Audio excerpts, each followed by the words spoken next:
Assalamualaikum warahmatullahi wabarakatuh.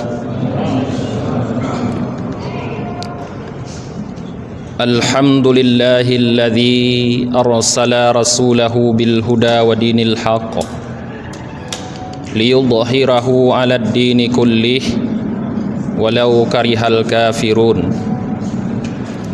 Asyhadu an la ilaha illallah wahdahu la syarikalah wa asyhadu anna Muhammadan abduhu wa rasuluhu la nabiyya ba'dah. Allahumma salli wa sallim wa barik ala Muhammad wa ala alihi wa sahbihi ajma'in, amma ba'd. Rabbi shrah li sadri wa yassir li amri wahlul 'uqdatam min lisani yafqahu qawli. Jamaah maghrib yang dirahmati oleh Allah Subhanahu wa ta'ala, marilah segenap puji dan syukur selalu kita persembahkan kehadirat Allah Subhanahu wa ta'ala yang terus memberikan berbagai macam rahmat dan nikmat di dalam kehidupan kita. Kemudian kita iringi dengan salah dan salam kepada baginda Nabi Muhammad sallallahu alaihi wasallam, kepada keluarga dan para sahabat beliau sekalian, guru-guru kami, para alim ulama, orang-orang tua kami, dan seluruh jamaah maghrib yang dirahmati oleh Allah Subhanahu wa ta'ala. Di dalam sebuah hadis Rasulullah sallallahu alaihi wasallam bersabda, la yu'minu ahadukum hatta akuna ahabbu ilaihi min walidayhi wa waladihi wan nasi ajmain. Tidak beriman seseorang di antara kalian, kata Rasulullah, sehingga aku lebih dicintainya daripada kedua orang tuanya, anak-anaknya, dan seluruh manusia semuanya, kata Rasulullah. Para jamaah yang dirahmati oleh Allah, hadis ini menggambarkan kepada kita bahwa untuk menyempurnakan iman seseorang muslim, maka dibutuhkan rasa cinta yang kuat, rasa cinta yang kokoh di dalam hati kita kepada baginda Nabi Muhammad sallallahu alaihi wasallam. Bahkan sampai para sahabat Rasulullah sendiri dianggap tidak sempurna imannya oleh Rasulullah sallallahu alaihi wasallam apabila mereka belum mampu mengimplementasikan di dalam kehidupan mereka bahwa mereka lebih mencintai Rasulullah daripada keluarga dan dirinya sendiri. Sehingga dalam sebuah hadis yang diriwayatkan oleh Abdullah bin Hisham, para jamaah, beliau Abdullah bin Hisham bercerita, kunna ma'an Nabi sallallahu alaihi wasallam, di saat kami sedang beserta Rasulullah, beserta Nabi sallallahu alaihi wasallam, wa huwa akhidim biyadil Umar, dan beliau menggandeng tangan Sayyidina Umar. Faqala Umar lah, maka Sayyidina Umar berkata bagi Rasulullah, ya Rasulullah, la anta ahabbu ilayya min walidayya wa waladai wan nasi ajmain illa min nafsi. Wahai Rasulullah, engkau benar-benar lebih kucintai daripada kedua orang tuaku, daripada anak-anakku, daripada seluruh manusia semuanya selain daripada diriku sendiri. Apa jawaban Rasulullah, para jamaah? La ya Umar, hatta akuna ahabba ilaik min nafsik. Tidak wahai Umar, imanmu belum sempurna sehingga engkau mampu mencintaiku melebihi daripada cintamu terhadap dirimu, kata Rasulullah. Baru Sayyidina Umar mengatakan, al-an ya Rasulullah, la anta ahabbu ilayya min nafsik. Sekarang wahai Rasulullah, engkau benar-benar lebih aku cintai daripada diriku sendiri. baru Rasulullah mengatakan, "Al-an ya Umar." Sekarang wahai Umar, baru imanmu mencapai tingkatan yang sempurna. Para jamaah yang dirahmati oleh Allah Subhanahu wa taala. Banyak kisah yang menceritakan, kalau kita belajar di dalam sirah nabawiyah, betapa para sahabat-sahabat Rasulullah begitu kental mencintai Rasulullah sallallahu alaihi wasallam.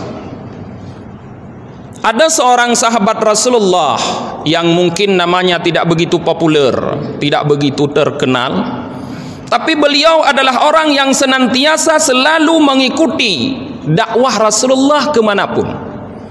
Kalau boleh kita katakan sekarang, beliau adalah salah satu daripada tim dakwah Rasulullah.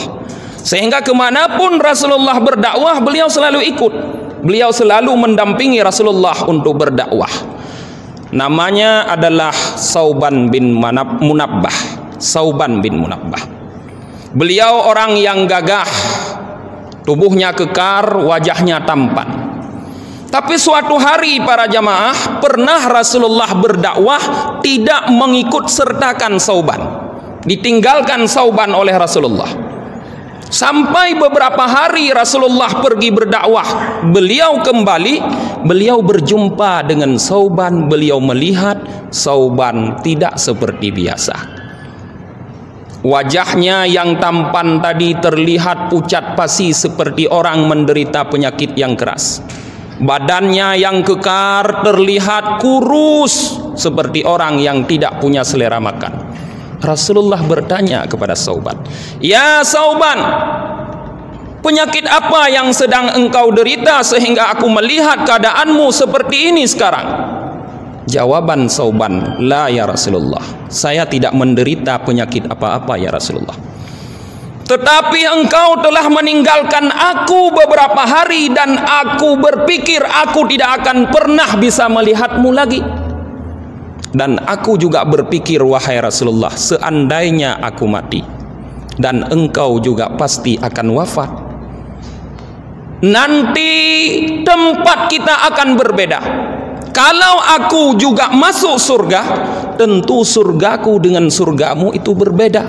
Karena engkau adalah para nabi, engkau adalah bagian para rasul, sehingga tempatmu lebih tinggi daripada tempatku yang mungkin hanya orang biasa."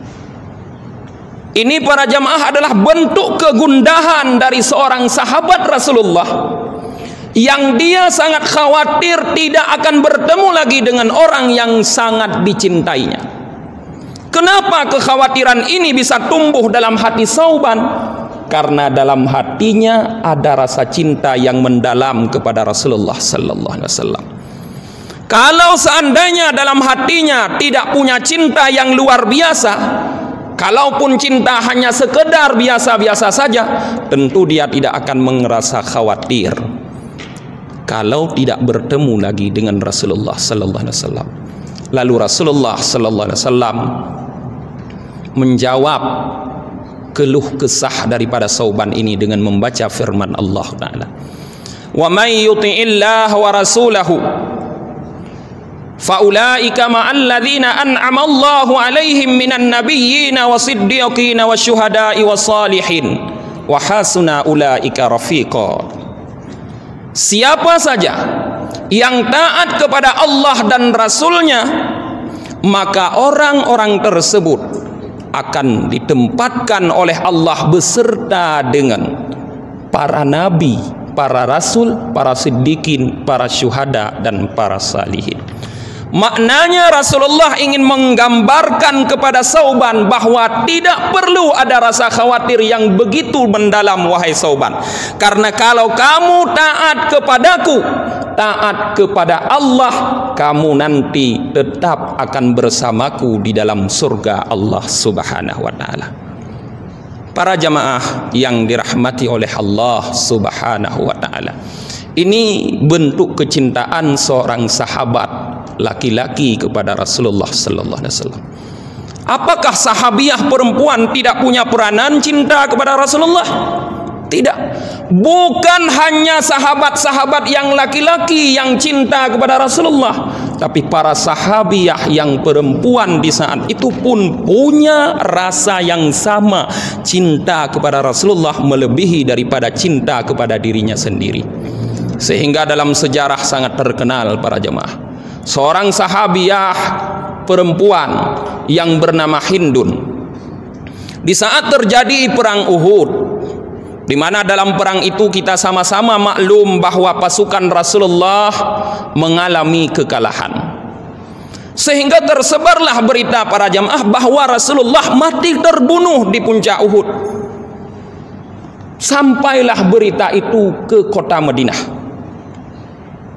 Hindun yang mendengar berita tersebut, dia keluar dari kota Madinah mencari tahu bagaimana keadaan Rasulullah.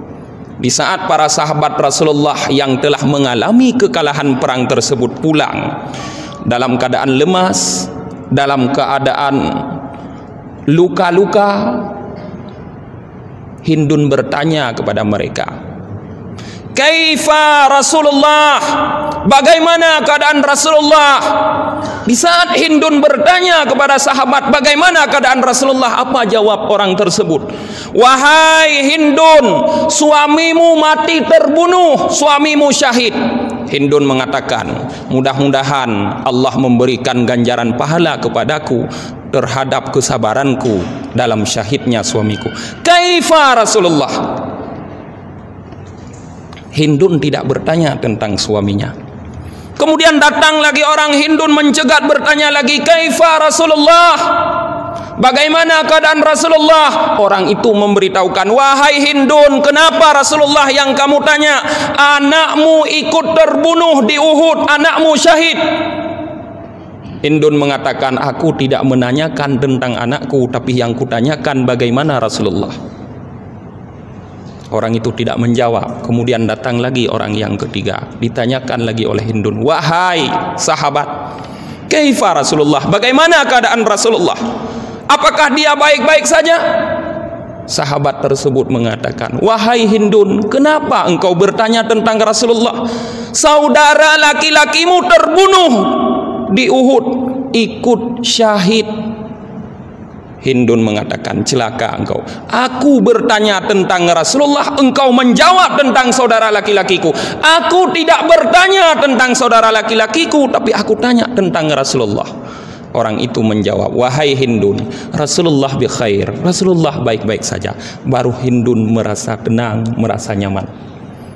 Diberitahukan kepadanya keadaan suaminya, keadaan anaknya, keadaan saudara laki-lakinya yang semua syahid di dalam membela Rasulullah, tapi dia tidak merasa apa-apa. Yang paling dikhawatirkan adalah Rasulullah itu sendiri. Bagaimana keadaan Rasulullah? Ini adalah implementasi para jamaah dari rasa cinta seorang sahabiah kepada Rasulullah yang seperti dikatakan oleh Rasulullah, "Tidak sempurna iman seseorang di antara kalian sehingga kalian lebih mencintaiku daripada kedua orang tuamu, daripada anak-anakmu, daripada keluargamu, daripada manusia semuanya." Dalam hadis lain, hatta daripada dirimu sendiri para jemaah. Terbukti bahwa para sahabat Rasulullah lebih mencintai Rasulullah daripada mencintai diri mereka sendiri. Kemudian pertanyaannya, kaifa antum? Bagaimana kalian semua para jemaah? Bagaimana kita semua para jemaah? Apa rasa yang kita miliki terhadap Rasulullah sallallahu alaihi wasallam sekarang? Berapa kali dalam sehari tumbuh rasa cinta dalam diri kita terhadap Rasulullah? Berapa hari dalam seminggu kita mengingat Rasulullah sallallahu alaihi wasallam? Adakah rasa rindu kita ingin bertemu dengan Rasulullah sebagaimana Sauban rindu tadi? Adakah dalam diri kita? Kalau tidak ada rasa itu semua di dalam diri kita, maka keimanan kita para jemaah masih perlu kita pertanyakan. Masih perlu kita khawatirkan bahwa iman kita belum sempurna ya. Oleh karena itu para jemaah, Sediakan waktu kita dalam setiap hari untuk mengingat Rasulullah sallallahu alaihi wasallam dengan menyebut namanya, dengan berselawat kepadanya, dengan membaca sirah perjalanan hidupnya, perjuangannya para Rasul.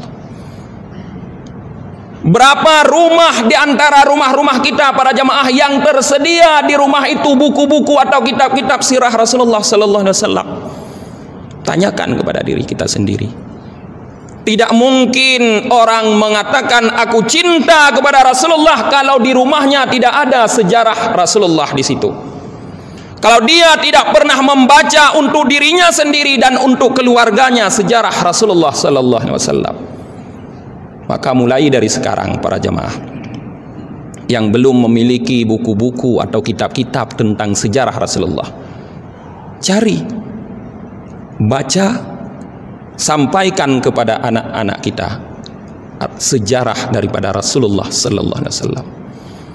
Tidakkah kita mengetahui para jamaah bahwa pelajaran yang pertama yang seharusnya kita sampaikan kepada anak-anak kita yang baru tumbuh bukanlah belajar bagaimana membaca Quran. Walaupun kita lihat di kampung-kampung atau kita dulu pertama sekali dipelajari adalah membaca Quran. Mungkin dulu semasa kita kecil diajarkan juz amma. Kemudian generasi setelah kita diajarkan Iqra dan seterusnya dengan berbagai macam metode untuk membaca Quran. Tetapi yang sebenarnya yang paling penting kita ketahui pertama sekali adalah sebelum itu semua adalah mengenal Allah dan Rasulnya. Para jamaah yang dirahmati oleh Allah Subhanahu wa taala, Syekh Muhammad Jabal Maula, seorang ulama besar di zaman dahulu, di dalam kitabnya Muhammad Basyarul Kamil menyebutkan ada 3 tanda cinta seseorang kepada Rasulullah sallallahu alaihi wasallam. Min alamati hubbihi Rasulillah sallallahu alaihi wasallam. Bahagian daripada tanda cintanya seseorang kepada Rasulullah sallallahu alaihi wasallam, kata beliau, Nasruddin. Yang pertama adalah menolong agama Allah Subhanahu wa taala. In tansurullah yansurkum wa yusabbit aqdamakum, kata Allah. Jika kalian menolong Allah, maknanya menolong agama Allah ini, yansurkum, Allah pasti akan menolong kalian, wa yusabbit aqdamakum, dan Allah tetapkan, kokohkan telapak kaki kalian, maknanya Allah kokohkan iman kita. Akhir-akhir ini kita melihat para jamaah betapa agama yang dibawa oleh Rasulullah sallallahu alaihi wasallam ini sering menjadi bahan olokan, sering menjadi bahan permainan. Bahkan sebahagian daripada kita menggunakan agama yang dibawa oleh Rasulullah ini hanya sebagai untuk mencari kehidupan dunia, sehingga mereka membolak-balikkan agama ini. Di saat agama yang kita anut, yaitu agama Islam yang dibawa oleh Rasulullah, dalam keadaan seperti itu para jamaah, dihina, dilecehkan, direndahkan oleh orang-orang baik di luar Islam ataupun dari kalangan Islam itu sendiri, apa yang kita lakukan? Rasulullah dulu para jemaah, kalau dirinya yang dilecehkan, yang dihina, kalau keluarganya yang dihina, yang dilecehkan, beliau sabar, beliau memaafkan orang-orang tersebut. Tapi di saat agamanya yang dilecehkan, Allah yang direndahkan, Rasulullah bangkit bersama para sahabatnya untuk tegak berdiri membela agama Allah Subhanahu wa taala. Apa yang kita lakukan sekarang di saat agama kita dilecehkan? Akhir-akhir ini banyak di antara kita melihat para jamaah menjadi pemberani, menjadi orang yang gagah, padahal semula dia adalah orang yang pengecut, orang yang lemah, tapi tiba-tiba berubah menjadi pemberani, menjadi orang yang gagah di saat ada keluarganya, di saat dirinya dilecehkan oleh orang lain. Dia bangkit untuk membela dirinya dan keluarganya. Tapi di saat Allah dan Rasulnya dan agamanya yang dilecehkan oleh orang lain, tidak ada aktivitas yang dia lakukan. Dia diam 1000 bahasa. Bahkan dia mengatakan bahwa diam lebih baik. Apakah patut kita mengatakan bahwa kami adalah orang yang cinta kepada Rasulullah, sedangkan orang yang kita cintai atau ajaran yang dibawa oleh beliau yang hasil daripada perjuangan beliau bertahun-tahun dengan mengorbankan begitu banyak harta, darah, keringat, dihina oleh orang lain, kita diam-diam saja? Tidak, para jemaah. Itu bukanlah bukti cinta kepada kita. Maka tumbuhkanlah para jemaah di saat sekarang ini ghirah, semangat untuk membela agama Allah Subhanahu wa taala. Karena seperti firman Allah yang kami bacakan tadi, kalau kita membela agama Allah, pada hakikatnya in tansurullah, jika kita membantu menolong Allah, membela agama Allah, pada hakikatnya sebenarnya kita ingin melakukan sesuatu usaha yang menyebabkan Allah membantu kita. Yang surkum, membantu agama Allah adalah sebenarnya membantu diri kita sendiri, karena dengan itu Allah akan membantu kita, para jemaah. Itu alamah atau tanda yang pertama bahwa kita adalah orang yang cinta kepada Rasulullah sallallahu alaihi wasallam. Yang kedua disebutkan oleh Syekh Muhammad Jabal Maula di dalam kitabnya Muhammad Basyarul Kamil tadi, tanda cinta kepada Rasulullah adalah ta'adzibu an syariatih, menjaga, melestarikan syariat Rasulullah sallallahu alaihi wasallam. Seluruh aspek kehidupan kita, para jemaah, mulai dari kita tidur sampai kita bangun tidur, mulai dari urusan politik, ekonomi, sosial, budaya, seluruh kehidupan kita ini diatur dalam syariat Rasulullah sallallahu alaihi wasallam. Tidak ada yang kosong, tidak ada ruang yang kosong. Tetapi yang mengherankan, kita tahu bahwa tidak ada ruang kegiatan kita yang kosong daripada aturan Allah, daripada syariat-syariat yang dibawa oleh Rasulullah sallallahu alaihi wasallam. Kenapa masih banyak di antara kita yang mencari aturan-aturan lain untuk menyelesaikan persoalan hidup kita, mengenyampingkan aturan Allah? Kenapa ini bisa terjadi? Tidakkah kita tahu bahwa ada aturan Allah? Tidakkah kita yakin dengan aturan, dengan keadilan Allah? Apakah kita lebih yakin dengan keadilan makhluk Allah, dengan hukum, dengan undang-undang, dengan aturan yang dibuat oleh makhluk Allah?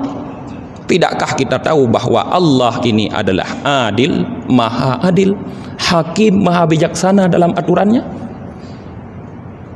Nah, kalau kita benar-benar cinta kepada Rasulullah, para jemaah, gunakanlah syariat-syariat Allah ini untuk menyelesaikan segala aturan atau segala permasalahan dalam kehidupan kita.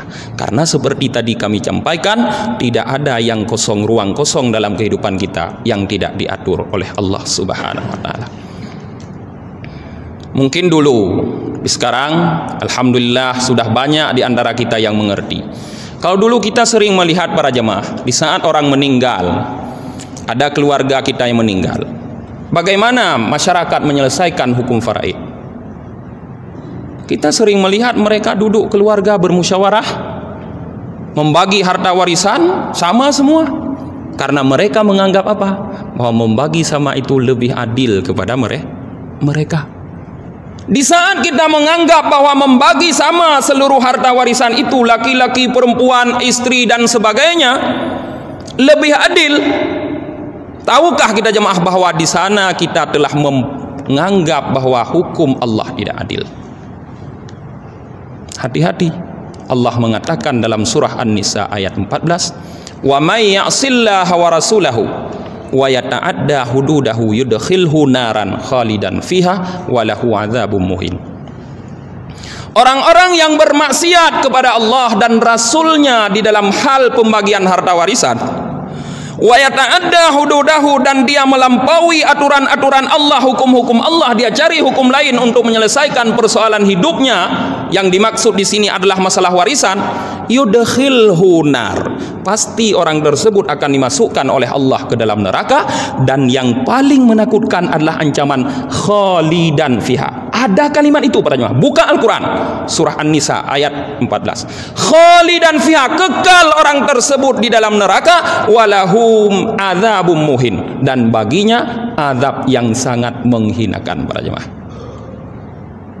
Satu aturan Allah yang tidak kita gunakan, ada ancaman besar terhadap kita. Maka mulai dari sekarang para jamaah, dalam momentum bulan Rabiul Awal ini, di mana kita menggunakannya untuk memperingati kelahiran Rasulullah.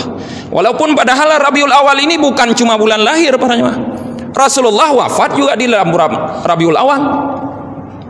Tanggal 12 Rabiul Awal Rasulullah keluar dari kota Mekah, hijrah ke kota Madinah juga dalam bulan Rabiul Awal. Beliau masuk di kota Madinah pas pada hari Rabu dalam bulan Rabiul Awal juga. Beliau keluar hari Senin, masuk ke kota Madinah hari Rabu dalam bulan Rabiul Awal. Beliau dilahirkan juga dalam bulan Rabiul Awal. Tapi ada sedikit cerita para jemaah, mungkin belum banyak yang membaca. Kami membaca di dalam kitab karya Syekh Nawawi Al-Bantani, kitab Nihayatuz Zain, pada mukaddimah dari bab salat, bahwa proses kelahiran Rasulullah para jemaah ini berbeda dengan kelahiran kita.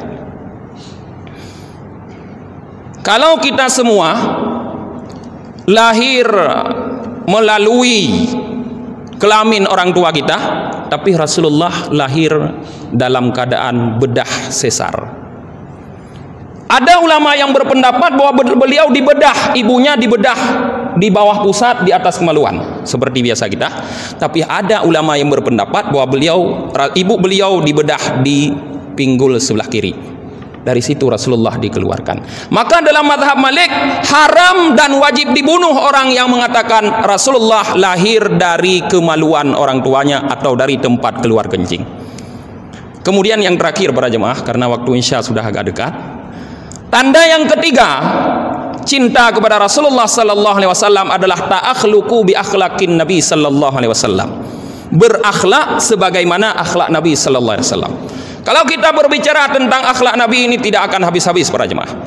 Di antara akhlak Nabi yang akan kami ungkapkan, setelah Rasulullah hijrah ke kota Madinah, setiap hari Rasulullah pergi ke pasar kota Madinah untuk memberikan suapan makanan kepada seorang Yahudi buta yang tinggal di pinggir kota Madinah, yang tidak bisa melakukan apa-apa. Tapi karena Yahudi ini tidak tahu bahwa yang memberikan suapan makanan setiap pagi kepadanya adalah Rasulullah, maka Yahudi ini mencela, mencaci, memaki Rasulullah sampai Rasulullah wafat. Kemudian datanglah Abu Bakar ke rumah Rasulullah, bertanya, "Wahai anakku, sunnah Rasulullah manakah yang belum kukerjakan?" Aisyah mengatakan, "Wahai ayah, ada. Rasulullah setiap pagi berangkat ke kota Madinah untuk memberikan makan seorang Yahudi." Lalu datanglah Rasulullah Abu Bakar ke pasar kota Madinah itu membawa makanan untuk memberikan ke Yahudi tersebut. Di saat Abu Bakar menyuapkan makanan kepada Yahudi itu, Yahudi menepis tangan Abu Bakar. "Bukan kamu yang biasa memberikan makanan untukku." Abu Bakar bertanya, "Bagaimana kamu tahu padahal kamu buta?" "Aku merasakan bahwa orang yang memberikan makanan kepadaku biasa itu bau badannya harum sekali. Gerakan tangannya sangat lembut dan tutur bahasanya sopan." "Siapa dia?" Kata Abu Bakar, "Dialah Rasulullah yang setiap hari engkau caci, engkau maki, engkau katakan gila, engkau katakan pemecah belah bangsa Arab dan sebagainya." Maka Yahudi itu menangis para jamaah dan bersaksi kepada kepada Abu Bakar, "Wahai Abu Bakar, saksikanlah bahwa pada hari ini aku asyhadu an la ilaha illallah wa asyhadu anna Muhammadar Rasulullah. Aku bersaksi bahwa tidak ada Tuhan kecuali Allah dan Muhammad adalah utusan Allah." Yahudi yang semula benci masuk Islam karena akhlak Rasulullah. Mari kita nampakkan kepada non-muslim sekarang para jemaah bahwa umat Islam adalah umat yang berakhlak, karena mereka kenal Islam bukan dari Quran. Mereka tidak pernah belajar. Mereka kenal kenal Islam dari kita. Kalau kita nampakkan baik kepada mereka, maka mereka akan mengatakan Islam ini baik. Tapi kalau kita menampakkan kejahatan, kejorokan, kekotoran dan sebagainya kepada mereka, maka wajar mereka mengatakan umat Islam umat terbelakang, orang miskin, orang yang jorok, yang tidak bersih, orang-orang yang kasar, yang ekstrim, yang teroris dan sebagainya. Salah kita karena berakhlak tidak seperti akhlak Rasulullah. Maka akhlak adalah merupakan jalan dakwah terbaik. Mungkin inilah tausiah singkat pada malam yang berbahagia ini. Terima kasih atas segala perhatian, mohon maaf atas segala kekurangan. Hadanallah wa yakum ajmain. Assalamualaikum warahmatullahi wabarakatuh.